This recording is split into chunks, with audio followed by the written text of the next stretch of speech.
Hello everyone, okay, this is video number 33 and it's on 3 time frames of spaghetti. So we have the 1 minute chart, the 5 minute chart and the 15-minute chart, and the London market opened 34 minutes ago, and there was some fantastic moves, especially with the euro yen and one or two others as well, which was they were screaming across the charts.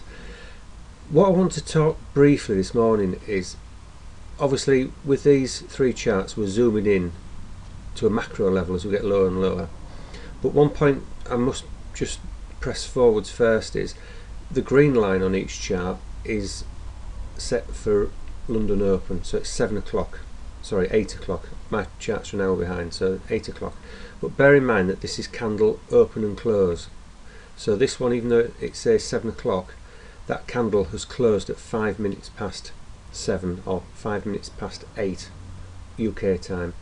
On the 15-minute chart, this candle has opened at 8 o'clock UK time and has closed at 8:15. So a whole 15 minutes has happened here.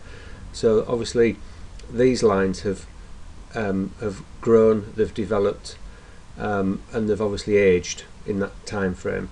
So what we're seeing on the 1 minute time frame is sort of back here, if you like, and of course as the lines grow and form, they develop their own angles.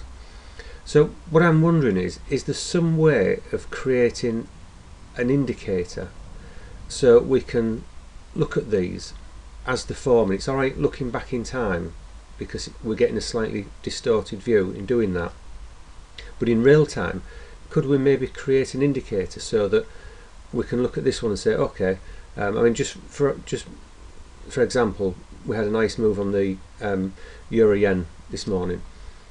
Could we look at these and say, well, actually, you know, the euro's coming down here, it's coming down here, it's coming down here, and then we'll pick an opposite set. Is there some way we can create an indicator to weed all out without having to process it in our heads too?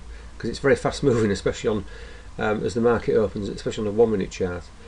And of course it may not work. I mean, if you look here, look, the euro, bear in mind again we've got candle close at 15 minute, see how it's coming down, and here it's coming up, isn't it? So it's just a thought, an idea. I wanted to put it in a video because other people may have come across this, I'm sure they have, and have ideas and have maybe met a dead end with it. So, and you can see how it sort of fluctuates. You know, the minute marker has just passed, so obviously I've got it frozen at this point, so you can see it jumping about a little bit. So is there some way we can use the 3 of these and create a program to weed out the ones that are, you know, moving the greatest amount when London opens? It can be as it opens, or it can just be a few minutes later. There was some yen news that caused this to move. I think it was domestic something or the consumption or something, I think it was. So anyway, leave that with you. I'll stop warbling and waffling on. Okay, bye now.